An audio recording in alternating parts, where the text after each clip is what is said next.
आज हम पढ़ेंगे प्रश्नावली 8.1 का क्वेश्चन नंबर पहला।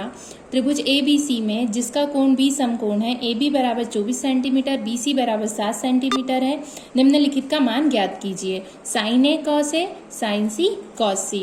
तो सबसे पहले हमको दिया है कि त्रिभुज ABC है जिसका कोण B समकोण है, तो हम सबसे पहले एक त्रिभुज बनाएंगे। त्रिभुज B में हमको कोण B को समकोण लेना है, तो कोण B बराबर जो है हमारा समकोण है AB बराबर है 24 सेंटीमीटर, हमने AB बराबर 24 सेंटीमीटर लिया है और BC बराबर हमने लिया है 7 सेंटीमीटर। ठीक है, तो हम लिखेंगे सबसे पहले हम पता है हमको याद करना है sine A cos A sine C cos C। तो sine A cos A sine C cos C के सूत्र हमें याद है, हमने पढ़ चुके हैं कि साइन A बराबर होता है या साइन जो मान होता है साइन थीटा बराबर हम लिख सकते हैं लंब बटे कर्ण। साइन बराबर हम लिख सकते हैं लंब बटे कर्ण और कॉस बराबर लिख सकते हैं कॉस थीटा बराबर लिख सकते हैं आधार बटे कर्ण। तो लंब और आधार हम यहाँ पर जो है हमारा जो साइन को जो भी त्रिकोणमितीय अनुपात होते हैं हम कोण के सापेक्ष उनकी भुजाओं का जो अनुपात है ज्ञात करते हैं। तो हमारा जैसे अगर कोण है कोण यहाँ पर थीटा की जगह अगर A दिया है तो साइन A बराबर हम लंब जो होता है हमारा लंब होता है किसी भी कोण की सम्मुख भुजा। तो यहाँ पर अगर मैंने लिखा है साइन A तो साइन A में लिख सकती हूँ कोण A की सम्मुख भुजा और कोण A की सम्मुख भुजा को ही लंब कहा जाता है।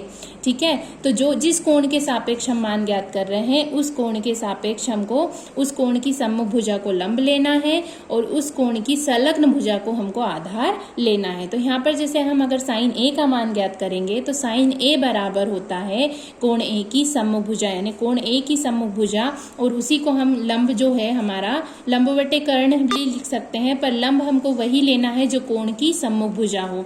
कोण A की सम्मुख भुजा बटे कर्ण। इसी प्रकार यदि मैं यहाँ पर कोण का मान चेंज कर दूं यानी कोण साइन C लिख दूं साइन A की जगह, तो अब ये क्वेश्चन ये जो है सूत्र इस प्रकार से होगा कि कोण C की सम्मुख भुजा बटे कर्ण यानी कि सम्मुख भुजा किसी भी त्रिभुज में किसी जो इस कोण के सापेक्ष हम त्रिकोणमितीय अनुपात ज्ञात कर रहे हैं उस कोण की सम्मुख भुजा को हमको लंब लेना है और उस कोण की संलग्न भुजा को हमें आधार लेना है। ठीक है, तो इसी प्रकार अब हम यहाँ पर जो है क्वेश्चन पे आ जाते हैं। हमारा क्वेश्चन दिया है कि जो ABC बराबर कोण B समकोण है और यहाँ पर हमें दो त्रिभुज में मान दिए गए हैं। AB बराबर दिया है 24 सेंटीमीटर और BC बराबर दिया है 7 सेंटीमीटर। अब हमें किसी भी त्रिकोणमितीय अनुपात ज्ञात करना है, तो जैसे हमने देखा कि साइन A बराबर क्या है कोण A की सम्मुख भुजा बटे कर्ण यानी कर्ण का मान हमें चाहिए। यहाँ भी हमें कर्ण का मान चाहिए पर यहाँ पर जो है हमारे पास कर्ण का मान नहीं है, तो सबसे पहले हम कर्ण का मान ज्ञात करेंगे। तो कर्ण का मान ज्ञात करने के लिए सबसे पहले हम इसको हल करेंगे। लिखेंगे कि दिया है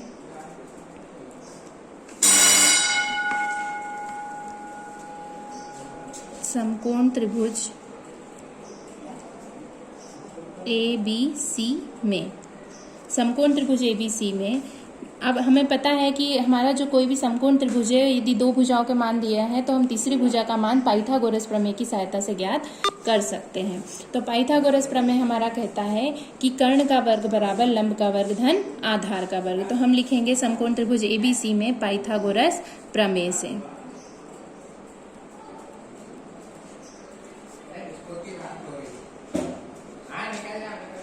पाइथागोरस प्रमेय से, और पाइथागोरस प्रमेय होता है कि कर्ण का वर्ग बराबर लंब का वर्ग धन आधार का वर्ग। और कर्ण हमारे जो 90 अंश का कोण होता है उसकी सम्मुख भुजा को हमेशा कर्ण कहा जाता है, इसलिए हमारे जो AC है वो कर्ण है। ठीक है, फिर हमारा लंब जो होगा AB होगा और आधार होगा BC। हम कह सकते हैं हमारा पाइथागोरस प्रमेय कहता है कि कर्ण का वर्ग अन्य दो भुजाओं के वर्गों के योग के बराबर होता है, तो इसलिए हम यहाँ पर लिख सकते हैं कि AC का वर्ग बराबर होगा AB का वर्ग धन BC का वर्ग। ये कहाँ से लिखा? पाइथागोरस प्रमेय से।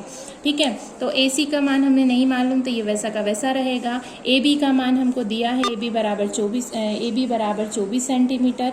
ठीक है, और तो इसलिए हम यहाँ पर लिखेंगे AB की जगह लिखेंगे 24 का वर्ग प्लस BC बराबर दिया है 7 सेंटीमीटर तो BC बराबर लिखेंगे 7 का वर्ग। अब इसको आगे हल करेंगे तो AC का वर्ग बराबर 24 का वर्ग होगा 576 प्लस 7 का वर्ग होगा 49। ठीक है, अब हम इसको जोड़ेंगे तो AC का वर्ग बराबर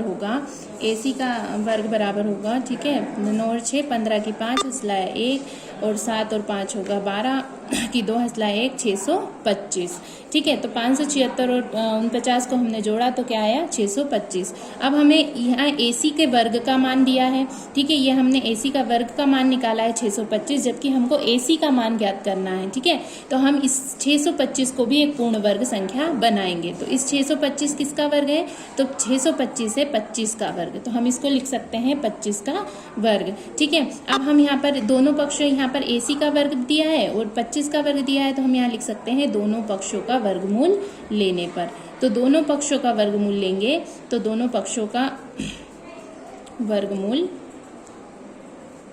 लेने पर, ठीक है, तो दोनों पक्षों का वर्गमूल लेंगे हम,